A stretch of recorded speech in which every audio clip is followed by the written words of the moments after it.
How's it going, guys?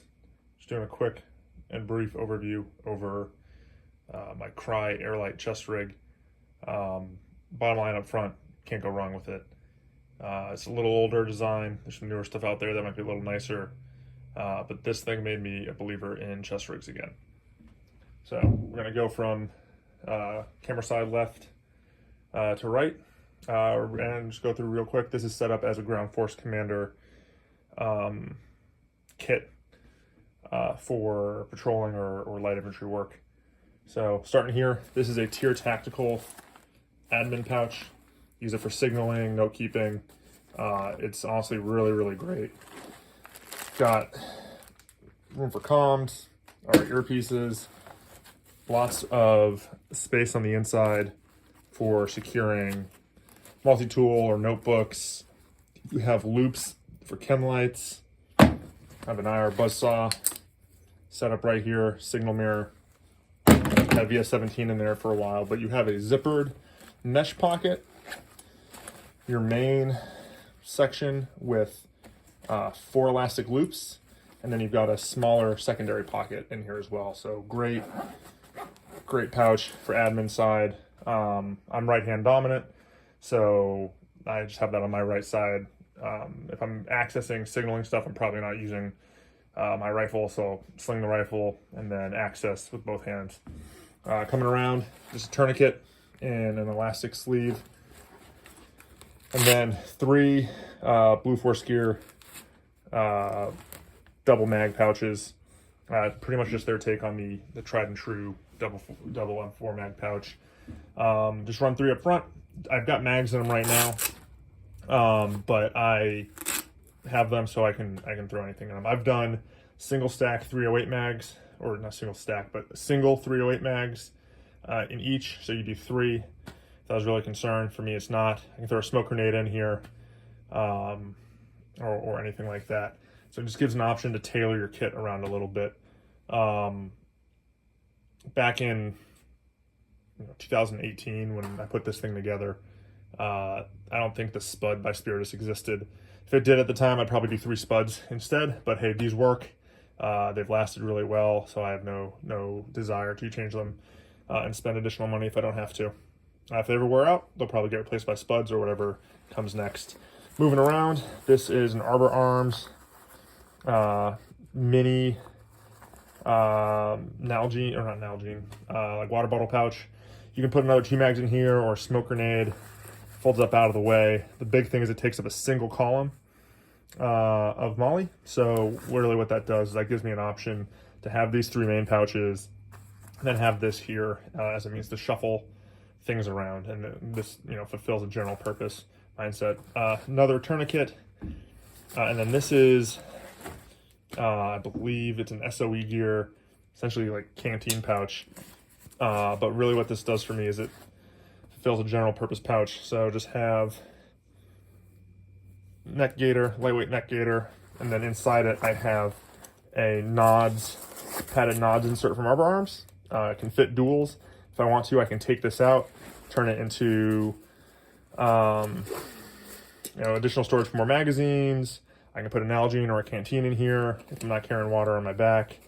But just great multi-use pouch that I keep on body. And then right here I just have a tie down, and on the back side of this pouch, because it has Molly webbing, I have a Blue Force Gear boo-boo pouch with a compass, just so I have means of navigation on me. On the back side, real quick, the AirLite does come with 2 versions of, let's get the harness out of the way. 2 versions of essentially Crye's version of an elastic sleeve for radios. You can stick magazines in here. I thought it works well with radios. In the past, I've only had 1 radio because I was never cool enough, which is totally fine by me.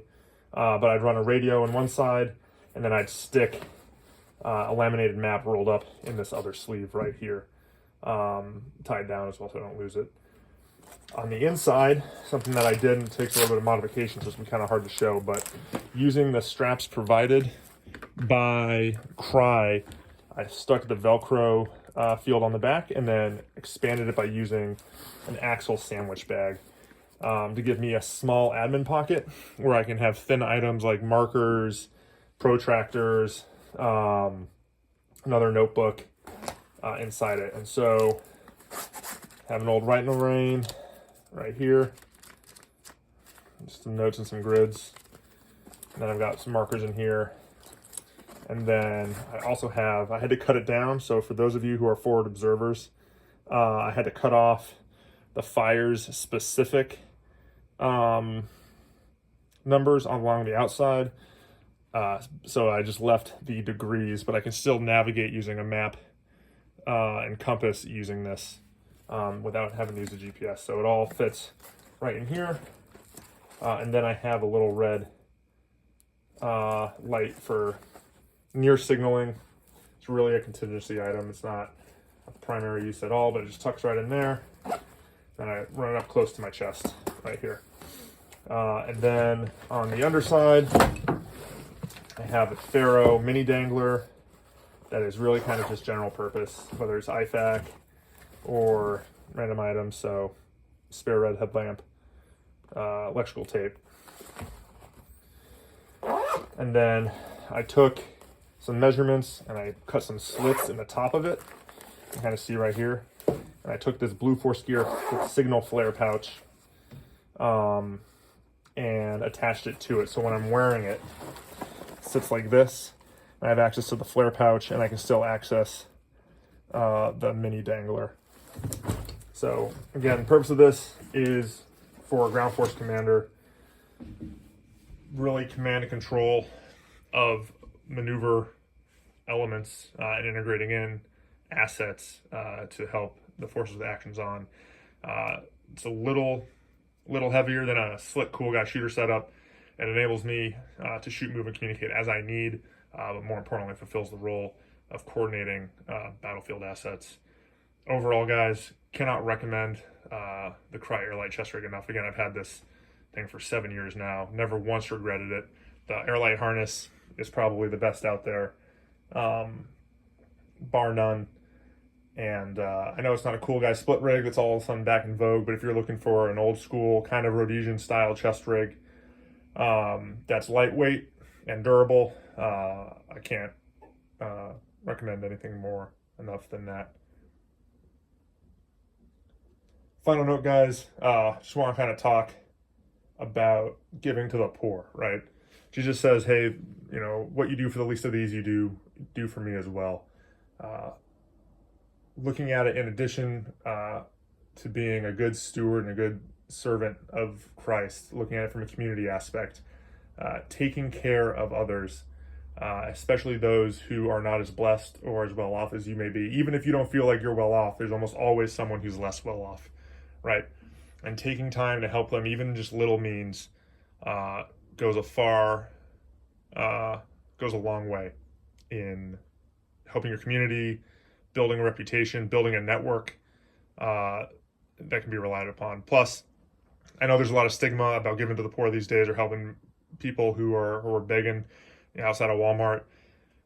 Everything from, oh, they got themselves into this, to if I make them too comfortable, they'll never want to change their lifestyle.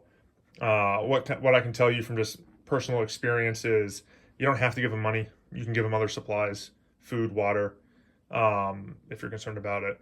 But also, guys, you know, Jesus said give to the poor. He didn't say ask them, you know, X, Y, and Z first. He didn't say worry about if you're going to enable their lifestyle. It might be a crazy idea, but the God who created the universe knows if someone is trying to fake you out or not. He didn't ask for you to have the discernment about if these people are lying to you. He just asked you to help them if you believe they need help, because it's your heart posture. It's not the action in and of itself. So the off chance that you help someone who is indeed faking it, God's not going to punish you for that. He knows that that person is doing the wrong thing, and he knows that you are doing the right thing like he asked you to do. So just think about that the next time you see someone in need. It doesn't take a lot to help someone out. Thanks, guys.